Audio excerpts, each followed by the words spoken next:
Frieza's announcement. Since they were completely defeated by Black Frieza right at the end of their conflict with the Hitas, Goku and Vegeta have trained non-stop in Beerus' planet with a main objective in mind: being able to once again surpass the Universe 7 Tyrant, given that both Saiyans imagined that they needed as much help as they could get to face the new looming threat. They also went looking for Broly so that he started his own specialized training under the supervision of both Beerus and Whis. But the time for preparation suddenly came to an end. One day, the sky on Beerus' planet suddenly lit up in order to show a gargantuan projection of Frieza. Hello, pitiful Saiyans. I bet you have spent the last few months training non-stop so that you could stand a chance against the mighty Frieza. It really moves one's soul watching little tiny ants trying their best against a whole apocalypse. But enough of this, I am here to make an announcement. An invitation of sorts where you incline to accept it. A new objective. See, now that you are no longer a threat, Universe 7 has lost all its worth. Hence, I will now conquer a new universe. Do you want to try and stop me? I'll be waiting at planet Netfis. Wow! Says Goku after Frieza's sudden invitation. I didn't even know that this planet had theatrical screening. The dude on the screen looked almost identical to Frieza, but what happened with the feed? Was that a short or some sort? Which meets Vegeta's quick reply. You idiot! The only short thing here is your intelligence, which is almost non-existent. That was the real Frieza. And now there is big trouble. Goku looks completely astonished after Vegeta's words. Then a worrying Beerus takes the word. This is bad. You guys need to meet and defeat Frieza there with as little damage as possible. A belligerent intervention between universes like this can wreak havoc at way too many levels. The king of all could even think of me as an incompetent for not being able to control the destruction of my own universe and erase me. You need to stop him. Having now a better understanding of the situation, all parties present acknowledge that this is a major problem that must be taken care of. After getting back my memories from my parents, little by little, I felt more attached to my roots as a Saiyan. Frieza herded all our race for so long, Vegeta. We must stop him, says Goku. Vegeta acknowledges his words. For once, you are not saying dumb stuff. With that, I can't agree. It's time to put an end to this, and this involves you too, Broly. Together, the three Saiyans start getting ready, even asking Whis and Beerus to communicate with Belmont and Makurita so that they can coordinate their efforts with the Pride Troopers. 2. The new Frieza army. A few days later, Jiren, Toppo, and the rest of the Pride Troopers are waiting expectantly in an open field at planet Netfis. They have arrived, says Jiren. Suddenly, Goku, Vegeta, and Broly show up right behind them. Jiren and Goku rapidly connect their sights and seem about to jump on each other. What a shame! Guess we'll have to wait for another time, says Goku. With all the warriors, Toppo looks with curiosity towards Broly, but before he can even utter a word, a massive, malevolent ki sends chills all the way down his spine. What in the name of justice is this evil energy I'm feeling? Oh, that would be me, fluffy justice toy. Perhaps too much for you to bear. In the distance, Frieza finally shows up, all by himself. Oh, I'm guessing you were expecting a bigger party, weren't you now?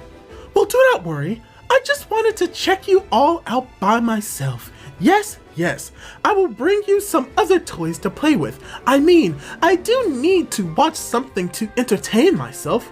And with a quick finger snap, a whole army appears in front of Frieza. Most of them look like ordinary soldiers, but the Saiyans and the Pride Troopers do not take too long before they realize that there are some major figures among the army.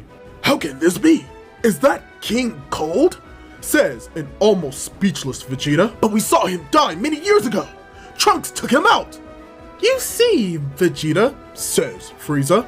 Even if it was not always commanding my army or in a position to do so, they kept researching and working on my behalf. I thought you would perfectly understand their loyalty since you served me so well for so long. The thing is, they managed to develop a technology that allows us to recreate my dear father with a sample of his DNA, which luckily we had. What's best, he has massively improved his combat power. Goku quickly notices Vegeta trembling, but upon looking at his face, he understands that Vegeta is aware of the chances that they have now to be able to completely destroy this lineage of evil. Are you aware of the position you are in, Frieza? We have been training hard to destroy you, and you show up with a father that's Saiyan blood already annihilated? You better say your prayers, because there will not be another chance at life for you. Right after finishing his little speech, an alarmed Goku intervenes. Vegeta!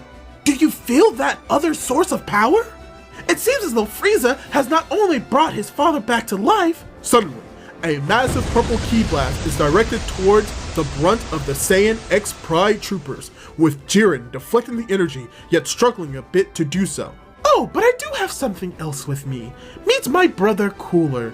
We actually had him in chains and an isolated prison from a faraway planet since he usually lost control and killed and destroyed more than that was convenient for our empire. I promised him his freedom if he helped me with this little task. In the end, we will soon have 2 universes to claim for ourselves. So, would you say your brother Cooler tends to lose his cool? An uncomfortable silence takes hold of the battleground right after Goku says his piece. Frieza's face loses all composure for a second. I swear, Goku, do you not know how infuriating it is to have been defeated by someone as idiotic as you? I've had enough of this. Army of Frieza, destroy all of them. 3. The start of the biggest battle yet. Right before any of the Saiyans can move, the Pride troopers jumped ahead of them. We will be handling the minions. There will be a ton of them, and you need to stay focused for the bigger threats. Shouts Dispo, and the very next second, they are already engaging in battle. Vegeta, Goku, Jiren and I will be handling Cooler. I can tell that since he showed up, Jiren has been unable to focus. I do not know how strong he will be, but I bet we together can deal with him, says Toppo. Okay then, that leaves us. Goku has not even finished his sentence, and Broly is already jumping on top of King Cold. Both Goku and Vegeta realize right at that instant that the build of both warriors is pretty similar, having a larger frame and wide muscles. Man, I'm pretty sure there's going to be some heavy hits right over there. A little smile starts curling up on Vegeta's face. Great, this means that Frieza is all ours. Kakarot, there will be no taking turns this time. I can measure myself up to you anytime I want. But this is something very different. This is something that definitely needs to be done once and for all. Then, Goku and Vegeta head towards Frieza, who is expecting them with a grin on his face. The scene now focuses on Toppo and Jiren. Toppo inquires about their motivations. Stop this madness right now. The Pride Troopers won't allow your evil actions to go unpunished. Why would you go to such lengths in order to respond to the cravings of someone who had you locked up? Toppo doesn't even notice that when out of nowhere, Cooler shows up in front of him and looks to punch him, but Jiren jumps in and stops his attack once again. Cooler backs up a little. For this exactly. I couldn't care less about the empire that my family wanted to build. Why should I be expected to rule others that can't even measure up to an ounce of my own power? But you, friend, he may be of some worth. Although, can he be expected to fight at his full power while he has to protect you? Toppo is noticeably upset at Cooler's words. Don't you even think!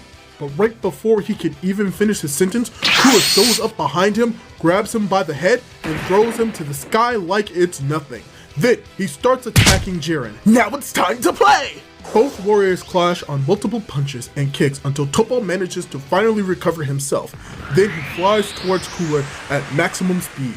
Cooler suddenly disengages with Jiren and places a hand in front of Toppo, charging a key wave to shoot him right in the face, but Jiren manages to push Toppo out of the way in exchange of getting hit by the attack. Jiren, no! Says Toppo. Just as I expected. There's nothing good about hanging out with weaklings. A cloud of smoke from the key blast clears, and Jiren seems to have been able to withstand the attack without major issues. Toppo is a real warrior of justice. You do well not to underestimate him too much. Show him, Toppo. Right at that instant, Toppo's eyes start flashing purple. 3.2 Broly vs King Cold. The scene changes once again, and massive arms collide from the elbow point, creating a massive shockwave that sends flying off any Frieza minions that were around. Broly and King Cold hit each other once again with no defense whatsoever, just hitting the other with powerful punches and getting hit back at the very same time. One last hit from King Cold sends Broly a few meters back, creating some space between the both of them. I have been training by myself and a little bit with Goku and Vegeta, but I have not been in a real fight for a very long time. On the other hand, this dude looks strange. He seems alive, but at the same time, something is definitely off. Broly shoots a barrage of ki waves towards King Cold, who actually deflects all of them. However, King Cold notices that Broly is suddenly gone, but then is hit by a brutal kick. Broly moves right on top of him and hits him for a loud crack, visibly breaking King Cold's neck. Broly jumps backwards after the attack to reset his positioning. I knew it. This is going to get weird. King Cold reacts to his snapped neck and with a concise hit sets it right back. King Cold throws himself towards Broly, who looks kind of upset and unsure about how he should deal with such an enemy. Right before the point of impact, Broly starts remembering all the training he has undertook at Beerus' planet and transforms into Super Saiyan. Let's see if this all has paid off. With a swift maneuver, he manages to turn King Cold's ferocious strength against him, using all of the impulse to throw his enemy towards a different direction and meet him with a kick to the back. King Cold is flying at a high speed due to the kick, and Broly starts flying towards him. But King Cold turns around midair and shoots a ki wave from his mouth, which is at the same time met by another ki wave from Broly's mouth. I can do that as well, you know? Right when Broly is about to catch King Cold to hit him again, King Cold waves his hand towards him and suddenly slows down Broly's movements. What in the hell is this? The gravity is much heavier right now. But right before he can finish up his sentence, King Cold takes advantage of Broly's confusion to stop himself in place and hit him with his tail. Broly is sent flying, colliding onto a massive rock. Damn, this is a trick I'm going to have to get used to. 3.3 Goku and Vegeta vs Frieza. Well, are you two okay now? I didn't hit you too hard last time, didn't I? Ho ho ho ho ho, says Frieza, meeting both Goku and Vegeta. You said you've been trading, right? It is hard to properly measure your power since you have developed the habit of hiding your energy. Very fitting for those who have to constantly run with their tails between their legs. Suddenly, both Goku and Vegeta transform into the base form of Super Saiyan. You know, says Vegeta, we have lost a bit of the habit of using this transformation, but since you are talking about running with one's tails between the legs, I'm guessing it was appropriate to start with the legend you so much feared, and that ended up killing you. Goku shouts, "Get ready, Frieza!" Then both Saiyans throw themselves towards Frieza and with amazing synchronization manage to hit him multiple times, interchanging all sorts of punches and kicks, which is finished up by a double simultaneous punch that sends Frieza flying, meeting the ground with force. Frieza slowly starts getting up. How? How can this be? This is impossible! How can you two hit with so little strength? It's so infuriating! Then, Frieza pops right in front of the two of them and hits them with a double punch, very similar to the one they were hit right after Frieza killed Gas. This time though, Frieza follows it up with a double ki wave that makes both Saiyans impact against a bunch of rocks, all of this followed by an explosion from the ki wave. After all the dirt clears up, Goku and Vegeta start getting up slowly. Damn, Vegeta! He really hits as hard as we remembered, huh? Says Goku. Yes, enduring Beerus's hits seem to have paid off. We can endure such heavy hits and attacks much more, replies Vegeta. Well, well, it seems not all of your hard work has been for naught. Show me then. How do you really intend to stop me from fulfilling my destiny as conqueror of all?